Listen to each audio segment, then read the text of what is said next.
Welcome back to our continued coverage on the Johnny Depp Amber Heard trial. It's my favorite topic to talk about, especially because it's one of the few topics that you can talk about on the internet and not receive any harassment or verbal abuse or doxing, you just say whatever you feel about it, and then everyone just respects that and understands what you're saying and approaches your arguments in good faith. It's just incredible. I'm so grateful to be a part of this moment in history where we are all just so nice to each other. And I'm especially excited to talk about it today since I have now made my stance pretty clear.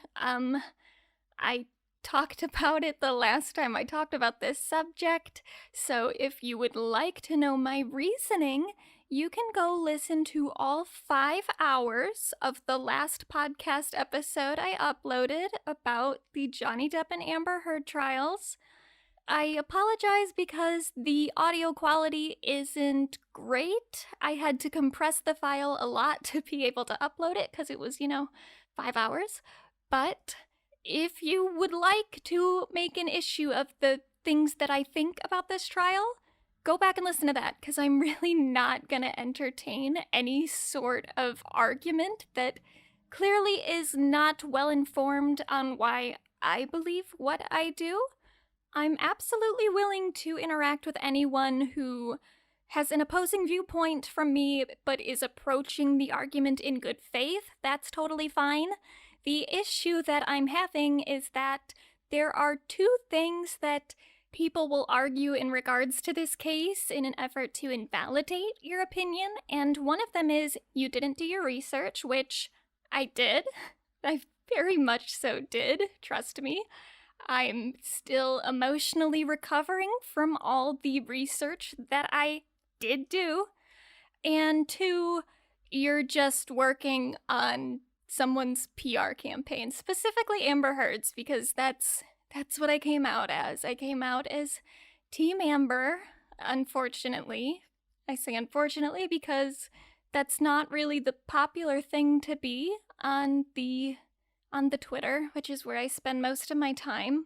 It's getting better for sure, but do you really think that Amber Heard's PR team is like that detailed? I've seen so many people get accused of being Amber Heard's PR team because they tweeted positive things about her, and I gotta be honest, I don't think that Amber is working with that kind of budget. The people who are supporting her, whether you want to believe it or not, are doing it of their own free will. No pay, grueling work, and not really any benefits, so yeah. But here I am, ready to take one for the team again. You're welcome, Amber. I think I've seen 2 of your movies, and honestly didn't even like them that much.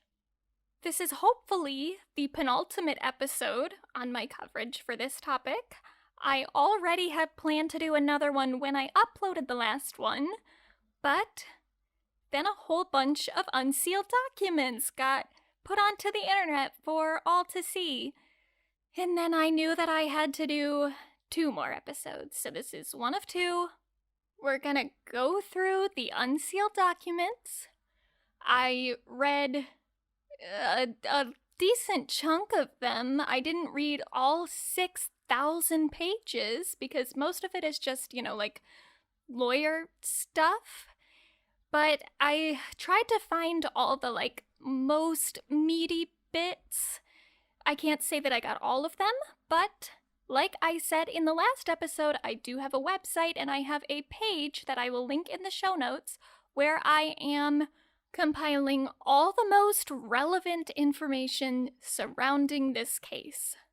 So as long as there aren't any huge bombshells coming in the next couple weeks, I will just put any new updates on the website, any new thing that people send me, and feel free to send me anything if you look at it and you think that something should be changed or added or clarified, whatever. My contact information is there. You can let me know.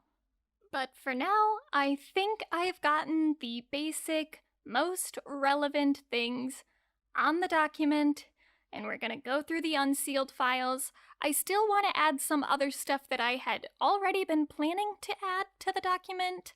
I wanted to put more stuff about, like, the Australia thing with the dogs, because I've basically got nothing about that, but that seemed like small potatoes compared to everything else that was coming out, so I had to push that back. But there are updates coming there.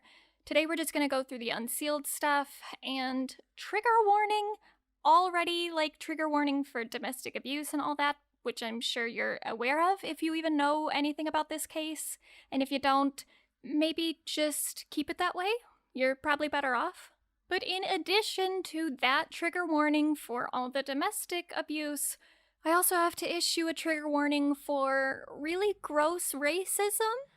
All racism is bad, but this is, like, especially so. Like, not casual, but just really heinous. I'm gonna give another warning before we actually start talking about that portion of the updates. It's a very small section that's relevant, but I do just want you to be warned about that, because I'm assuming people are not coming into this thinking that that's going to be as big of a factor as it is. And it's not a huge factor, but it is at least worth noting. And it's specifically racism against Asian people. But again, I will warn you when that comes up. So let's just get right into it. Let's pick up roughly where we left off. So I'm just going to go onto my page, and I'm going to go down in chronological order the stuff that I've added. You don't have to follow along with me, but if you want to, feel free. I put little asterisks on the navigation section of the page for all the stuff added from the unsealed documents, so that's an easy way to know what topics we're going to hit today. So let's just get into it. The first new piece of information is from a text message dated in June of 2013, and the title I gave it on my site is Amber's quote-unquote beaver. So this is a text message to Johnny from Paul Bettany, who is already infamous in the Amber Heard Johnny Depp saga because he is the one that Johnny sent the rape her burnt corpse or whatever, or I guess he said fuck her burnt corpse, not rape, but you know, I mean, burnt corpses can't consent, so same thing. Those were pretty gross text messages, but were kind of written off by Johnny as, like, you know, dark humor, Monty Python references, yada yada. As I said last time, still don't think that's a nice way to talk about your partner, unless that's a thing that she's into.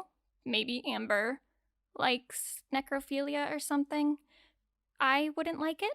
If I saw that text message in my boyfriend's phone, we'd have a problem, but whatever. It's not like solid proof of him being an abuser, it's just proof of him talking about his partner in a really gross manner. And I think there's, like, a little bit of a locker room talk kind of mentality there, where two guys are talking about a woman and think that anything they say about her is appropriate, and not the case. And we see that continued here somewhat. It's not nearly as objectionable, but this text message was excluded in the trial, and I'll read it. So it's from Paul. It says, I just thought of a way for us to make a lot of money. I know you already have a lot of money, but I mean a lot of money, and with very little effort. First of all, we buy Amber a pet beaver, and we take pictures of you shaving said beaver. All that's left to do is create a website with a domain, Johnny Depp shaves Amber Heard's beaver, and then we will sell advertising space like fucking crazy. Clearly, there are many spin-offs you could poke, stroke, punch, etc. And that's the end of the text. So definitely not that bad. More of, like, wordplay than anything else. It could maybe be like, you know, two guys talking about a woman in kind of gross way, like objectifying her and her beaver. But, like, also, who cares? I don't find that text message particularly telling. I think it's just Paul Bettany being kind of silly, in a little bit of a silly Billy mood. But for real though, is there a worse word for a woman's vagina than beaver? I personally don't like when people call it a box. It's not box shaped, and it just, I don't know, it seems like something old people would call it, but, you know, twat's pretty bad too. So, there's that. If we can say anything about Paul Bettany, it's that he uses gross words. Then there's another batch of redacted text messages. These are a little bit more substantive. So this is from the Bahamas trip from 2014. They're not like deal breakers. They don't change the narrative of anyone's story on that island, but they do add some supporting evidence to Amber Heard's case that makes me question why they weren't included in the trial.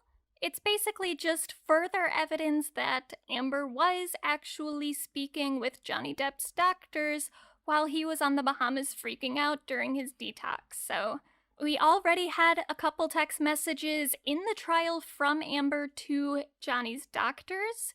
So this is just more of that, but it seems like you would want to include more of that because it helps establish the idea that Amber wasn't just torturing Johnny, she was following his doctor's orders. I don't know why that would be considered irrelevant enough to exclude from the trial. It seems pretty important for context to me. Moving on, we have a tiny detail added to the Australia incident in 2015.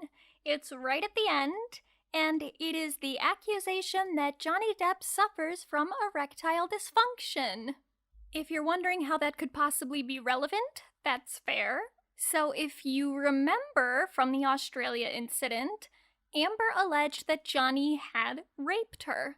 Now, one thing I also want to say about this is that in the last episode I did, I falsely claimed that Amber hadn't brought up the rape allegation in the UK trial, only in the US trial. I said that I didn't really think that that was super relevant, but I just thought it should be noted. I was wrong. People let me know. So Amber did say in the UK that she was raped, but because that trial wasn't televised, nobody knew.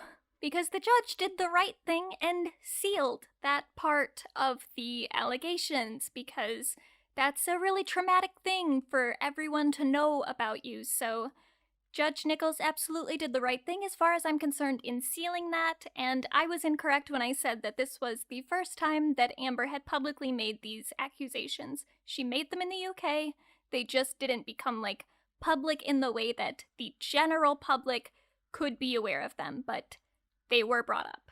There were also, I guess, some other sexual assault allegations, but I'm not gonna specifically mention them because, again, they're sealed and Amber hasn't really talked about them much publicly, so I'm not gonna go into it, but I just want to put it out there that this wasn't like a one-time thing accusation.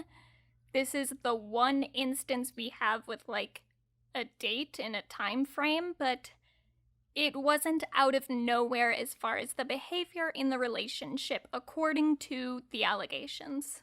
But in this one allegation, Amber said that Johnny had put a bottle in her vagina, and that's a weird thing to do, and that is why Amber's attorneys submitted the information that Johnny suffers from erectile dysfunction because he maybe wanted to dominate her but couldn't get his own dick up, so he used something else, hence the bottle. You know, that's basically the gist of this. Normally, I would not say that it's okay to publicize someone's struggles with erectile dysfunction. It's very common, so it's not a thing that anyone should be embarrassed about, but typically, you know, let people talk about it on their own. This case, I do kind of get why they would bring it up, because yeah, when I first heard the thing about the bottle, I was like, why did he use a bottle? It makes a bit more sense now.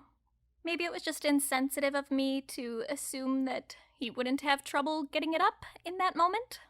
But this again does kind of add credence to Amber's account to me, because if she were making this encounter up, I feel like she would just say that he raped her, like normal rape. You know how normal rape goes? With no bottles?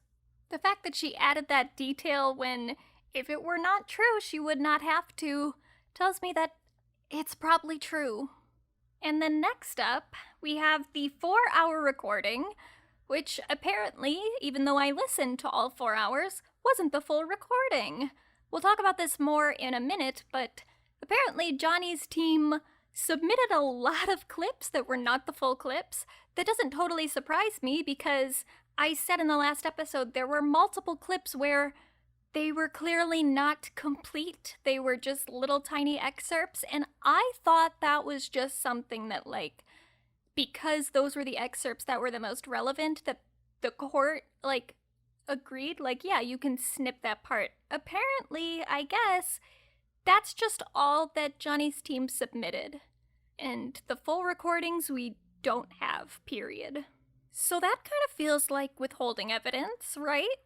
Especially in this case, where we don't have the full recording still, but for some reason we do have a transcript of the full recording. And some of the stuff that got left out is pretty important. So this is the one where Amber admits to hitting Johnny, but denies punching him. You know, the whole thing, like, I didn't punch you, I hit you, and then she calls him a fucking baby, yada yada. So there's a whole lead up to that moment that the public hasn't heard, and here's what it says. So first off, we get some clarity on the actual moments leading up to that moment in which Amber hits Johnny. There was a bunch of stuff with a bathroom door before, and I thought that they were like kind of like a separate incident that they were arguing with beside this incident in which Amber hit him. But no, it's the same situation. It's the same sequence of events. So, Amber was trying to get into the bathroom. Johnny was in the bathroom. She, I guess, like, knocked on the door or something. Johnny opened it, and he opened it on top of her toes, so it hurt her little toesies. And then she freaked out, slammed the door on his head. This part we knew. This part was a part of the original audio clips. But then after that, that is when Amber hit Johnny. And this is what she says. I did mean to hit you with my fist or hand. I didn't mean to punch you. I meant to hit you. I'm sorry I didn't open my hand. I'm actually sorry I did it at all. I should never do that. I should never get physical. But in my defense, I felt that pain. I went, this is physical, and I just thought we were going there. And I didn't last time. I got hurt more for it. I'm sorry I did it, and I came over today because I feel bad. So basically what her argument is, according to these transcripts, is that the last time the two of them got physical in a fight, she didn't really strike back, she didn't get physical herself, and she got hurt more. So she learned that as soon as things get physical, you hit back.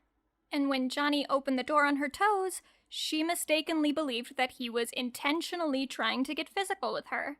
That's why she hit him. I think that's pretty important context to the conversation that it leads up to. Because this is not just Amber hitting Johnny out of nowhere, and it's also not just her calling him a baby out of nowhere. This is a conversation that was going on for quite a while, and by the time they got to the point that Johnny Depp did include in the trial, Amber is kind of sick of it. She's kind of sick of him bringing this thing up because he has been, according to her, whom I already told you I believe, he's already been more physical with her in general. He's hit her multiple times, and her hitting him back once, mistakenly believing that the fight was getting physical, isn't really as big of a deal. Getting physical in a fight is obviously always wrong, but in this instance, she was acting from a defensive stance, and if he is continuously bringing it up and bringing it up, he is kind of being a baby because he's been physical with her multiple times, and to probably a much bigger detriment than her hitting him once after he opened a door on her. So if you're listening to that original audio and you think that Amber sounds like unhinged in it, which I did, the first time I listened to that audio recording, it was before I started really looking into this case. I was like, oh my god, this woman is horrible. She's an abuser. She's a gaslighter. She can't even correctly apologize to this man for hitting him. She's just undermining his pain and calling him a baby. Like, I thought it was awful. I was like, oh my god, there it is, the evidence right there that Amber Heard is the abuser. But it's not. It's a clip taken out of context after Johnny had brought that subject up multiple times and Amber had already apologized and had already explained what happened. I get why she sounds so angry in that audio recording. So this to me is one of the biggest bombshells of these unsealed documents because it adds so much context and it really draws your attention to how manipulative Johnny and his team was during this trial. Also, another thing that people haven't really pointed out, that I've seen, I guess, online, is that he tells her no one likes her in the transcript, and that's not on the audio recording, and it comes out really, like, mean. They're already having an argument back and forth about previous fights they've had where they're like, well, you called me this, and you called me this. And Amber says to Johnny, you told me no one likes me. And then he replies, well, it's true, no one does like you, and I would think that you're aware of that by now. Like, what? That is so mean. I know I shouldn't be surprised at this point, but I don't know. It's like they knew well enough to take that out of the audio recording, I'll tell you that, because I didn't hear that when I listened to all 4 hours. And it's kind of ironic, too, because, like, you're telling Amber that nobody likes her, and then you're also trying to convince the world that she's running this super weird conspiracy where they're setting you up for abuse claims for no monetary value for them. Like, Amber has this whole legion of people complicit in her schemes, and yet nobody likes her. What are they conspiring with her for, then? They didn't get paid. She doesn't have any money. Next on our list is another text message, which actually introduces a new character to this whole story.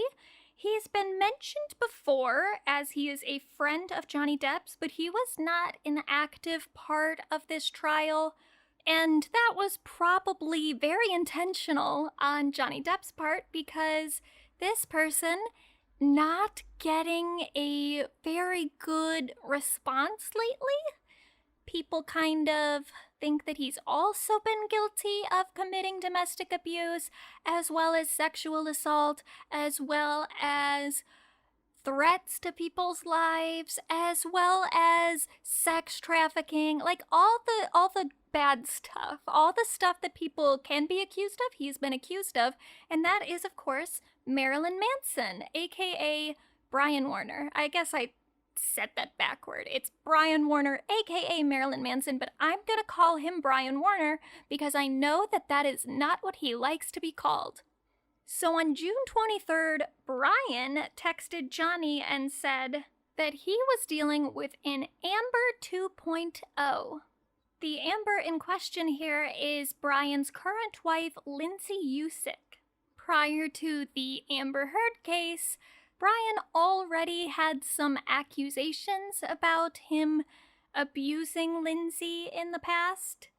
Lindsay herself has never come out and said that, and generally I'm in a believe victim stance, including believe victims when they say that something did not happen to them. So I'm not gonna say for sure that Brian abuses or abused Lindsay, but there have been other people who have said that, like, yeah, she's sought out refuge in other people because he was being violent with her, etc. And with his track record, I don't find it unbelievable that that would be true. But we'll have to wait until Lindsay herself discusses it in public for us to really know.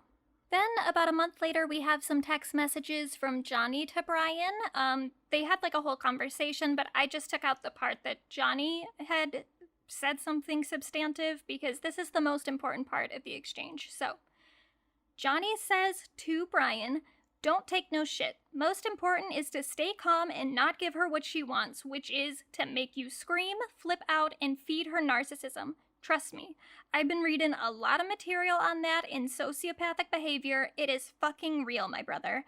My ex-cunt is goddamn textbook. Should have read this shit earlier.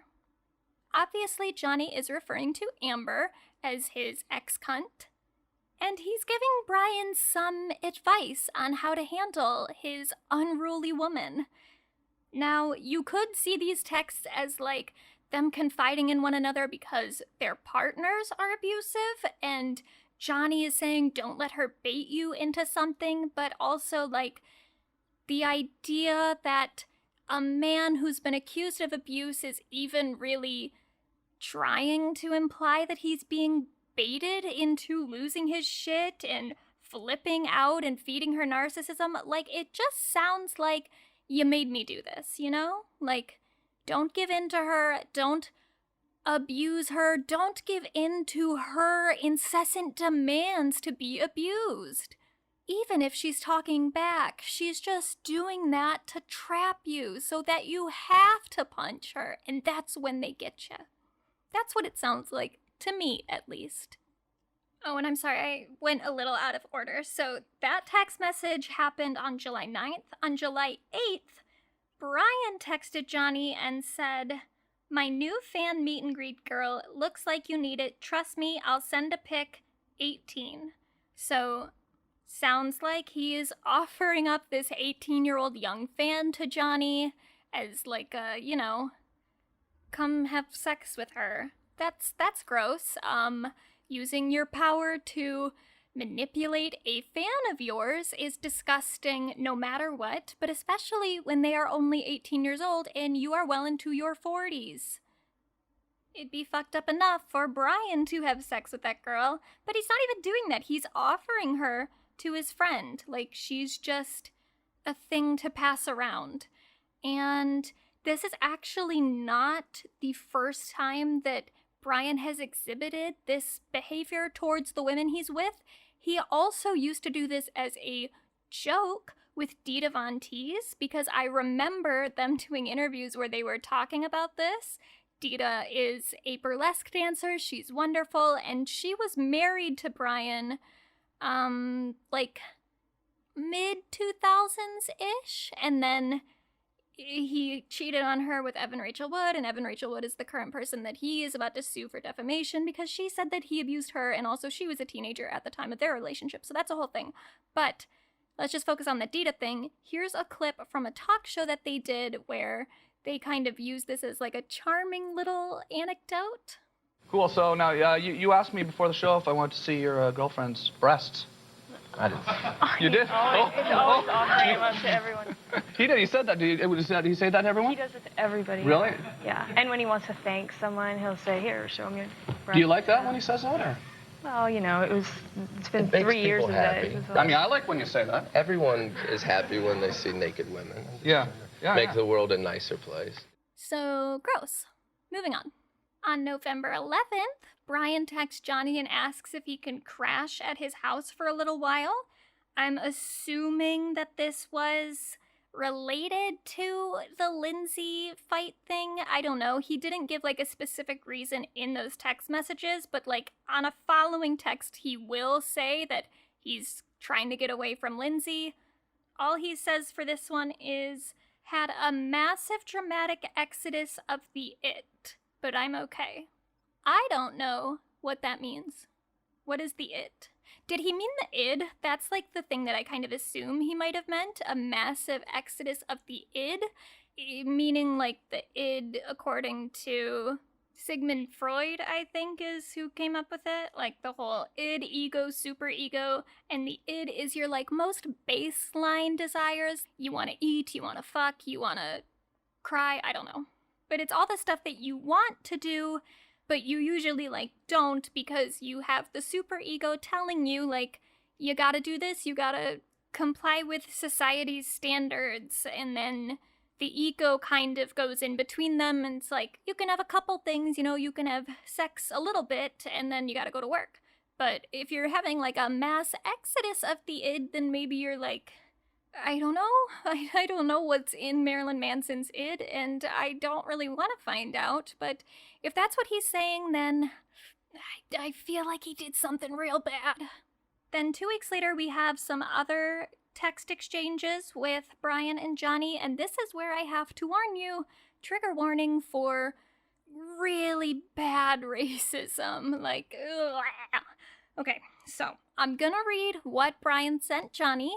Let's all be clear right now. I'm gonna put it in quote and then unquote because I did not say this. This is Brian's wording. I didn't even know this was a thing that you could say about someone. But yeah, I'm gonna read it. So, quote, Lindsay pulled an Amber and she filed a police report because that zipperhead and her poor fat mom want to steal my money. Fuck 'em. I'm safe right now, but I may need to hide out if you got a spare room, unquote. So, I did not know what a zipperhead was. And I Googled it, and okay. So it's not only just an offensive slur for Asian people, it's a really bad one. Like, there are degrees, you know? All slurs are bad, but at least the N-word comes from, the Latin word for black. So it's okay, you're at least making a connection there with color and stuff, and then it's just all the, cultural context that's really the horrible part and why it's a slur. But zipperhead is very directly violent. The complete origins aren't really clear, but it definitely seems to go back to the Korean War, and why it came out of it isn't known, but none of the options are good. So one of the theories is that it came from troops driving their jeeps over dead Koreans and then saying that the tire marks left what looked like a zipper on their heads. And then another theory is that it was from when they would shoot them in the heads, that it made their heads look as if they've unzipped. Oh my god. It's just really, really gross. And the reason I bring it up, because Johnny has said, other horrible things. He used a slur for Native Americans as well that... I guess he considers himself Native American, but I don't think he actually has that much proven ancestry in his bloodline, so whatever. But he's also used the N-word, and again, bad. But this is another layer where I didn't even know that this slur existed, and for these people to know that it existed tells me that they're hanging out in groups where stuff like this is said. I've never been exposed to this phrase or word or whatever it is at all. And part of that I know is my privilege that it's never been hurled at me, but I'm aware of other slurs. I hear other slurs enough to be able to recognize them as slurs.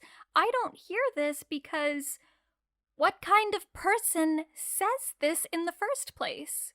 What crowds do you have to hang out in for this to be in your vernacular?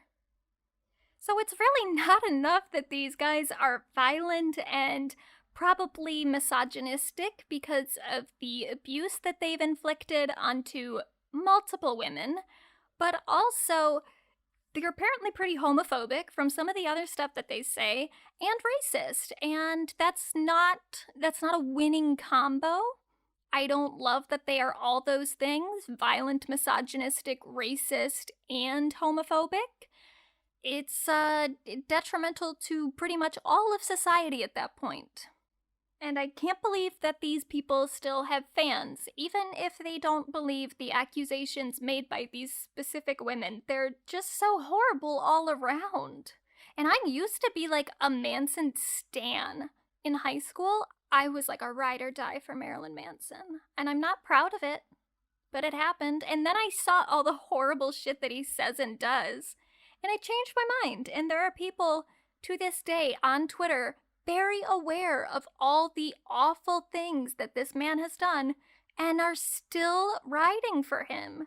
For what? He hasn't even really made a good album since Hollywood. Just give it up. Anyway, this exchange goes on. So Johnny asks Brian, where are you? Is she still there? Keep a distance and speak as little as possible. And then he writes, I gets in car and come to gets you? Like he's a 12-year-old who's being like quirky. I comes to gets you? And Brian writes back, I'm at home, she's at sister's house. Where are you and where should I go? Because I don't have work today, so I can hide out wherever you gots, my brother. I talked to Tony, but this is fucked. She filed a restraining order, said I beat her up, and gave the cops my address. And said that I have drugs here. So I'm ready to book out of here. Johnny responds. Obviously, he's like, my friend who may or may not have just beaten his wife. Of course, come to my home. I will provide refuge. I will provide security. I will protect you from your horrible, evil wife who said that you beat her. Then on November 2017, Brian texts Johnny with a statement that he wants to put out on Twitter or to the press or something. It's basically just a defense of Johnny with the allegations of Amber's. It's what you would expect. It's like, the Johnny I know is such an incredible person. I love him. He would never hurt a fly, whatever. I will say I am kind of impressed by how genuine it seems and sincere. Like, it's not just a total press statement. You can definitely feel that Brian really, really loves Johnny as like a friend. And that is disgustingly sweet to me.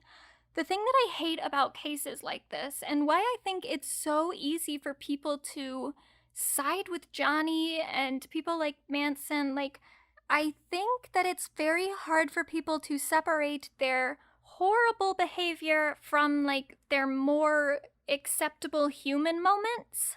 Because no one is, like, purely evil or purely good, and that's just an uncomfortable thing for us to reconcile with. So the fact that a lot of Johnny's stans have already just decided they hate Amber, anytime she does anything good, they act like, oh, that's just her acting to try to get sympathy so that people like her and believe her. They can't accept the idea that even if she was the abuser in that relationship, that she is capable of doing good things occasionally. They have to demonize those things. And then when they see Johnny doing something that does seem genuinely sweet, they're like, of course he can't be an abuser because he did yada yada. But that's just not how people work.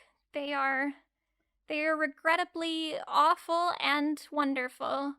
And that's just something we have to accept. And reading the text exchanges between Johnny and Brian, it's like, they're awful people, and they're demeaning women, and they're being racist, and abusing people, and being violent and horrible, but then in, like, the next sentence, they're expressing this, like, genuine love and intimacy with one another that is kind of nice. I don't see them as totally heartless monsters. I see them as people who are just only capable of being kind to really specific individuals. And they've chosen to be kind to one another, so good for them, but they need to stop being evil, monstrous people to everyone else. But that's all the stuff we have added to the timeline. Everything else is in the other section that I put the other factors to consider, because they're just more broad, general things that Johnny did during the trial that he probably didn't want other people to know about. So here's one of those things. We have already discussed that the audio recordings that Johnny submitted to the court weren't full audio recordings, at least a few of them, a lot of them.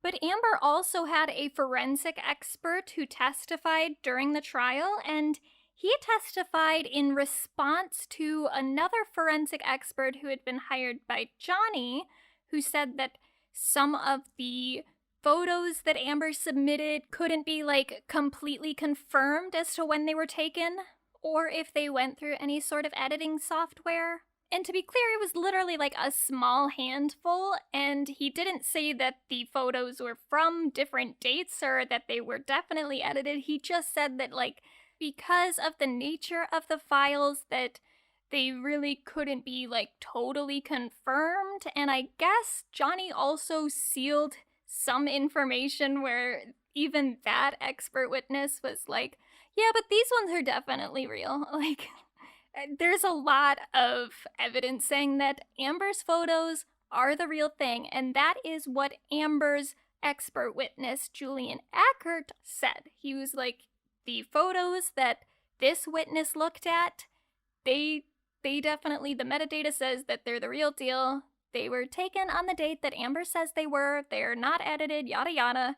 In addition to that, that man also looked at the photos and the videos and all the stuff submitted by Johnny Depp's team and was like, yeah, these ones are definitely fucked. Like, some of these photos, the metadata says that they are taken after these events supposedly happened. Some of them were even taken after the two had, like, split. So, really unclear, not even necessarily that they were taken after that, but that they could have been edited after that fact. A lot of Johnny's multimedia is not as straightforward as Amber's. So, that is suspicious. And it is really concerning that this testimony wasn't able to be heard in the trial, because there was so much discussion about Amber's photos and whether or not she edited those, and whether or not Johnny edited his photos, which he did do. We have that on record. The whole, like, train incident thing, that was clearly edited. His photo clearly went through some sort of filter. And yet, for some reason, that's not nearly as big of a conversation as, like, a few of Amber's photos that are kinda sus.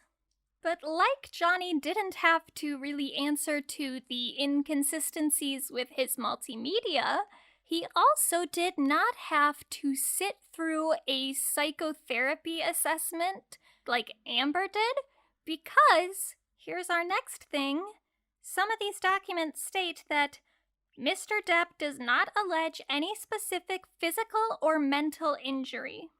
So in, like, a pure defamation case, that's kind of normal. Usually it's more of like, I was injured and that my reputation was ruined and I lost out on a lot of money that I would like reimbursed. But in this case, Johnny was saying that this is not just a defamation case, this is like continued spousal abuse because Amber is abusing me by putting these allegations out there. It is a part of his argument to say that Amber abused me. I was emotionally injured by this relationship, and now by these accusations being made public by my abuser. So it's a little contradictory, and the fact that these claims that Johnny is not alleging any specific mental or physical harm wasn't a bigger part of the court hearing. Like, why? This is such a huge part of the argument that he's making. His whole testimony was about how Amber abused him physically and emotionally. So you are alleging physical and emotional injury. But the reason that this even came up in the documents was specifically so that he wouldn't have to undergo the same sort of evaluation that Amber had to go through, you know, where she was diagnosed as borderline and histrionic. She had to go through that and have her mental health be put on the stand as part of, like, a public spectacle. But because Johnny isn't alleging to have PTSD like she was alleging to have, he doesn't need to sit for that evaluation himself. Then next we have a little bit of a stickier issue. So Amber's team has alleged that Johnny's team attempted to introduce evidence into the court that encompassed, like, nude photos of Amber as well as her previous relationships and also her sister's romantic relationships. I don't know why that would be relevant. Plus, they also wanted to bring up the fact that Amber used to work as an exotic dancer, you know, a stripper, and imply that she was an escort. So here's why this is kind of sticky.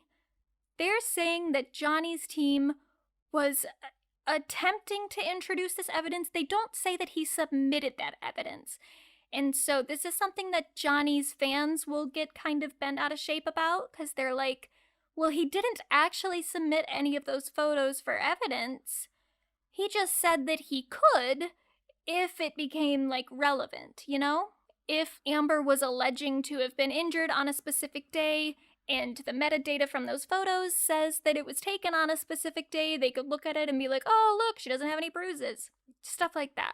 So he didn't actually submit those photos, but what he did do was pretty much imply to Amber's team, like, if you make any specific claims about any abuse on blah, blah, blah, blah, I will submit these photos. It's a threat, really. I mean, it's not a direct threat, but it's implied. It's like, watch yourself. I can put these photos into the courtroom and embarrass you. But at least on, like, the photo thing, they could prove maybe where she was on certain dates, you know? Like, there could be viable evidence in the photos. I don't think there is, because if there was, it would have been brought up already, but I get why it could be used. The stripper thing and the escort thing, and also their previous romantic relationships, unless there's abuse in those relationships, I don't see how those are relevant whatsoever. What does it matter that Amber used to be a stripper before dating Johnny Depp? How does that prove literally anything about her? It doesn't.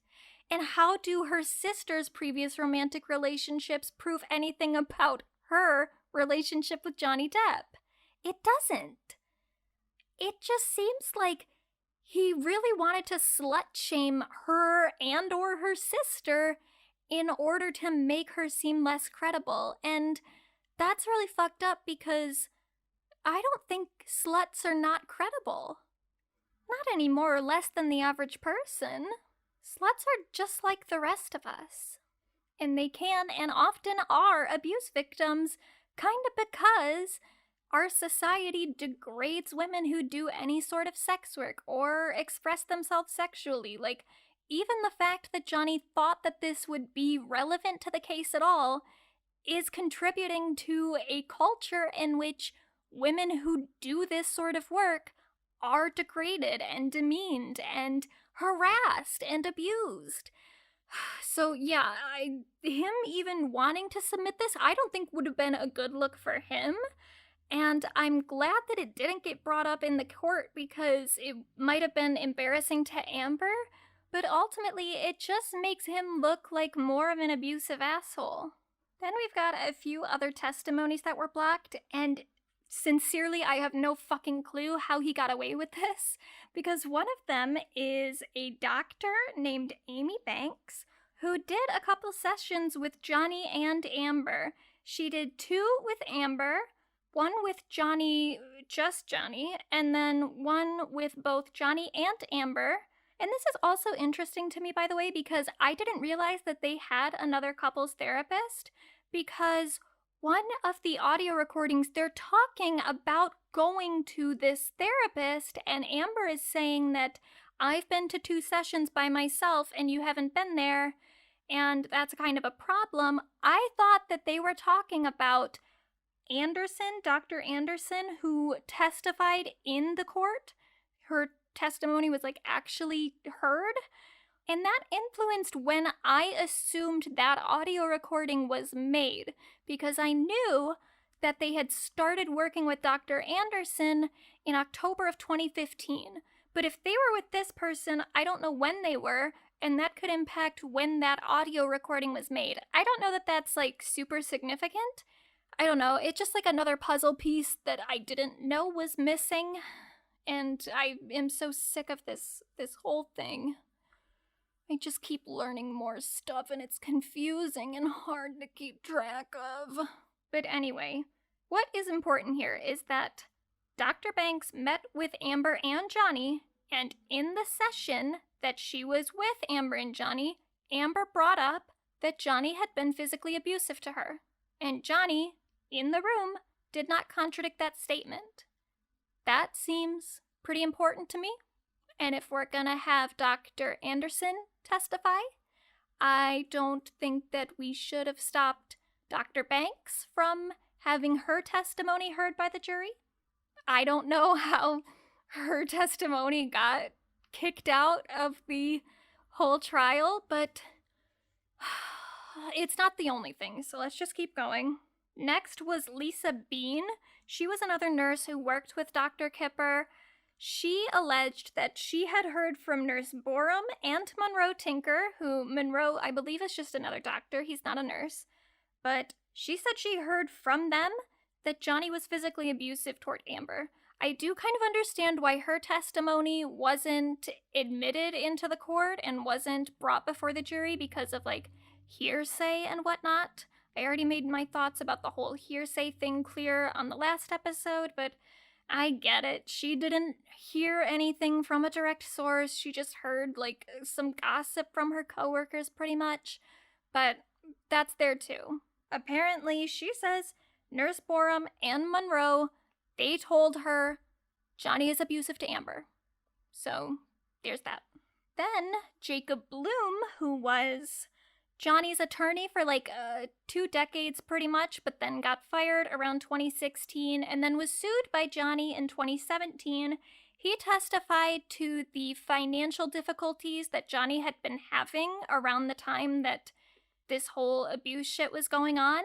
So this was important evidence partially because it helps to disprove the idea that Amber's allegations were the reason that Johnny's career was declining.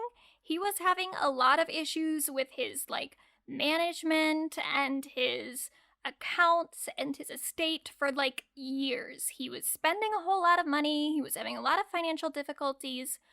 That is all stuff that a lot of people have talked about. So if Johnny is saying, I've lost out on this amount of money because of Amber's accusations, can you really put that all on Amber when you were already losing money before she accused you of anything? So that's pretty important to acknowledge when trying to establish the damages. But also, Amber's team argued that specific times that his estate was in the trash also correlates with times that he was abusive toward Amber. But the kicker is that Amber's team says that some of the things that Jacob Bloom claims impeaches Johnny Depp from the UK trial because he said some specific stuff.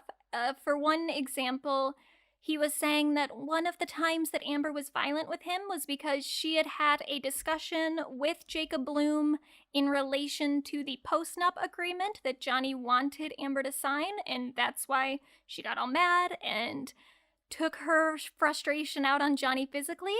Jacob Bloom says, however, he never had a discussion with Amber about a post-nup, and whether or not that discussion took place is pretty important to Johnny's overall credibility, even if that claim was made in another court. Clearly, if Amber never had that discussion with Jacob Bloom, Johnny's lying about her in courtrooms. That seems pretty relevant to this whole thing, and yet they didn't use this testimony, and here's why. Johnny's team said that Jacob Bloom suffers from dementia, and then Amber Heard's team said, no, he doesn't. So which is it? Does he or does he not suffer from dementia? I even tried to look it up and see if I could find any information about Jacob Bloom and maybe some sort of diagnosis. Couldn't find anything. I have no evidence to say that Jacob does or does not have dementia.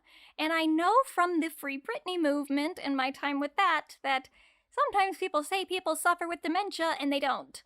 I don't know how you get away with that. I would think that if that's his argument, he would need to provide some sort of documentation, and why would Johnny even have that documentation to begin with? The last time you interacted with Jacob Bloom, you were suing him. When did his dementia come up? How would you know about that diagnosis? Especially when nobody else seems to know about it. So I would like to know the details there. Why did the judge decide that this was permissible as an argument? is there reason to believe that Jacob Bloom does suffer from dementia? I don't know. Maybe we'll never know. In fact, normally I'd assume we'd never know, but who's to say with this case? Maybe something else will leak. Moving on, we also have some more statements from Ellen Barkin. She was the woman who testified on Amber's behalf and said that when she had a relationship with Johnny in the 90s, he was verbally abusive to her, and he was also just generally violent. In addition to all that, she also apparently alleged that he gave her quaaludes before they had sex. She specified that he did not sexually assault her, but I don't know, still giving quaaludes to someone before you have sex, especially because the way she phrased it, like the first time they had sex, he gave her a quaalude. Not a good look. Maybe not technically assault, but even the fact that that was something that you had, like, in your arsenal, like, before someone has sex with me, maybe I should give them a little sleepy pill. I'm just generally suspicious of why your brain would go there in the first place. Then there was some other stuff that Johnny blocked. So he blocked evidence from 2 expert witnesses who were going to speak to the LAPD officers who testified on his behalf. I already brought up in the last episode why I believe that those officers should just not have their accounts taken very seriously, because they did not take any contemporaneous notes while on the scene. They misremembered things that we can prove they misremembered, and they really had no reason to remember that interaction accurately in the first place, because they didn't even know that they were talking to the wife of Johnny Depp when they visited Amber. So, yeah, I already said why I don't think that those accounts should be taken seriously, but I guess Amber also had 2 expert witnesses who were going to go over the mistakes made in their investigation and why their testimony should not be taken very seriously. And those expert witnesses just did not get to testify, so I don't know why. This is what's killing me about this whole case. Like, why was that not admissible? Johnny had someone from the ACLU come in to testify about whether or not Amber donated the full amount that she said she donated, which that whole thing was super misleading on Johnny's part, but why is that relevant to this case and not 2 expert witnesses saying, like, hey, these cops are bad at their job, don't listen to them? Like, that seems totally more relevant to me than anything related to the ACLU. Then, he also blocked some information about Adam Waldman, his former attorney. And that is especially weird to me that he was able to do that, because Amber was filing a countersuit that was directly related to things that Adam Waldman had said. So anything related to his credibility should be taken into consideration, right? But somehow, the fact that Adam coerced testimony out of people who had given witness statements against Amber was just not brought up. And that seems like something the jury should have definitely known about. As well as the smear campaign that Adam Waldman levied against Amber for a long time. And he, like, gave information about her that was false to outlets, to, like, actual publications. He told people shit about her that just didn't fucking happen. That's why he got kicked off of the case in the first place. He couldn't act as Johnny's lawyer in this trial. It seems like he maybe should have been fucking sitting as a witness in the trial, though. He should have been under questioning. Amber, sweetie, just sue Adam this time. Don't even worry about the appeal from this trial. Just go straight for that motherfucker. So along with that, Johnny also blocked evidence that bots were used against Amber on social media.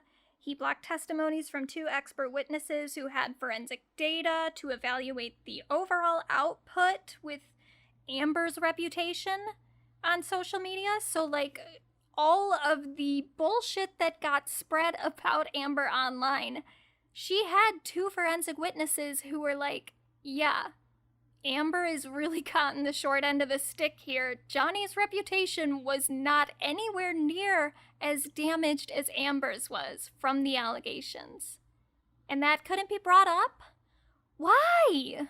It seems so relevant to me. Like, they're suing each other for defamation, and Amber has evidence that she was the party that was more harmed. Why is that not relevant? There's also a testimony that Johnny sealed, and it's his own testimony, and this one really made me laugh, so I'm just gonna read it. Basically, one of the attorneys asked, how has your use of alcohol and medications and non-prescription illegal or recreational drugs impacted your short-term and long-term memory? Johnny answered, my memory is pretty good. My memory is actually very good. I don't think my cognitive memory is... I don't think anything has been affected by an overabundance of foreign chemicals into my brain. I think that has been really... It's been played out in every act of this sort of Chekhovian kind of puppet show that, you know, every incident starts with, I'm sorry, what? What? I don't even know what I'm talking about now.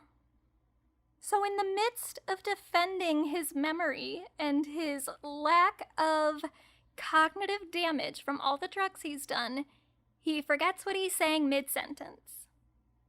Cool. And the final bit of information that Johnny didn't want the jury to know about is the fact that Amber turned down a $16 million settlement in their divorce proceedings.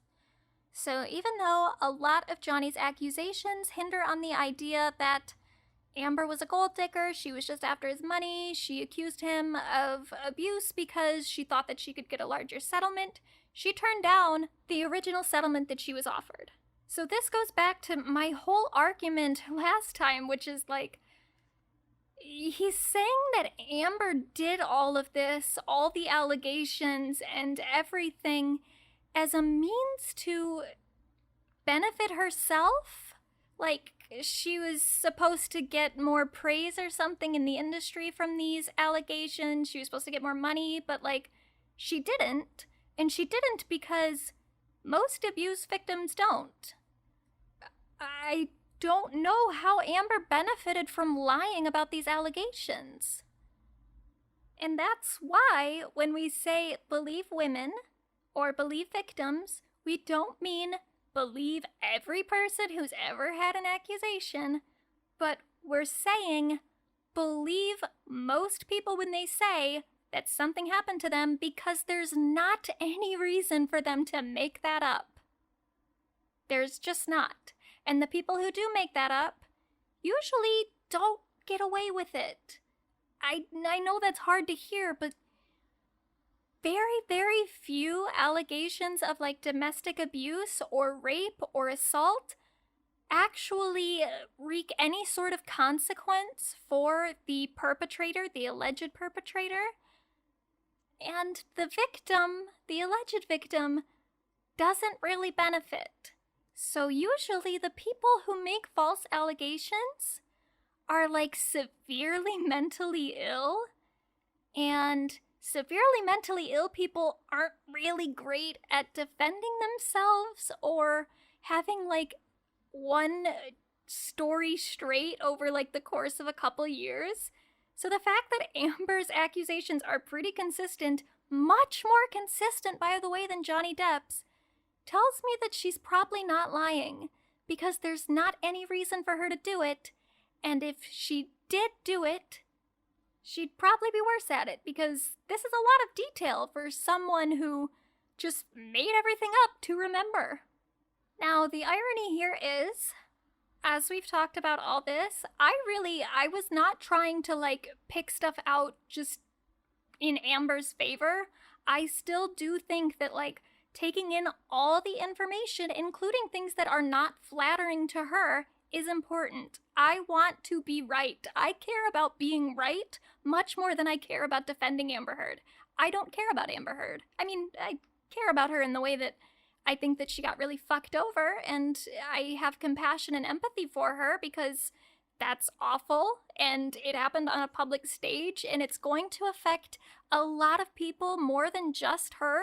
But, like, I'm not an Amber stan. I'm not gonna, like, die on a hill for someone whom I'm not even that familiar with. So I'm way too much of a know-it-all to be, like, selectively picking out things in her favor. I would rather just be correct. I would rather feel like I'm right, and that might mean changing my opinion from time to time with more information. But the more information I get on this case, the more Johnny's side does not look good. And the fact that all of these unsealed documents were paid for to be released to the public by Johnny Depp stans is fucking hilarious, because there is nothing in here that I've seen that is flattering to him. Even the stuff that, like, I've seen people on Twitter trying to argue, like, oh, here's something that Amber didn't want us to see. It's stuff that was, like, already kind of public, or it's stuff that they're wording in, like, a very specific way to try to make it seem like it's incriminating to Amber in some way, but it's not. So, yeah, y'all really should have just stopped while you were ahead, because after these documents were released, that is when a lot of the tide started to turn on social media, and you did start to see a lot more people switching to Team Amber.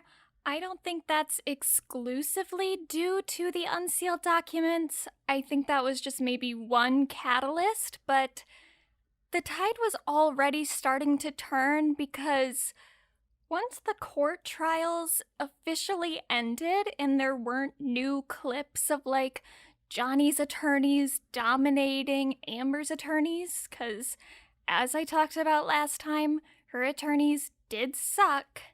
When you're not actually assessing the performances of both parties in these trials, the bare facts do just weigh better onto Amber's side. And I think that now we're only left with looking at all the evidence and not making this into a celebrity spectacle. I mean, it's still always gonna be that, but we're not making new TikTok compilations as much, where Johnny's giving, like, smart, sassy comebacks in the courtroom, and Amber is just, like, kind of floundering to look genuine, because it's a difficult situation for someone to be in, and it's really hard to come across as genuine in such an unnatural setting. I think people are just looking at the situation differently and realizing that this was kind of fucked up. Amber probably wasn't lying, and she just got made fun of and mocked for no good reason, because it was just fun to do that, I guess. But I'm going to talk about that more next time, because our next episode is about the hell that was social media for the last, like, 4 months. So, look forward to that. I think it should be out soon-ish. I can't promise that it'll be out in a week, because I work full-time, and these episodes are hard to put out and hard to organize when you don't have a whole lot of free time. And I'm also just going to be out of town for Monday and Tuesday. I'm going to Chicago to see Gaga. I'm very excited. So I don't know what my schedule is going to look like, and I would rather just put time into the episodes than feel rushed to put them out, because that's kind of how I've felt recently. I am always putting episodes out late, but I still feel rushed in putting them out, and I would just like to not do that. So I'm giving up on the idea of having, like, a regular upload schedule. It'll be up when I think it's done. So I will see you then. Hopefully it'll be soon, because I've got a lot to say and I'm ready to get it all out. I don't really have to do any research for that next one, because I've been living it for a while. But I will see you then. Okay, bye.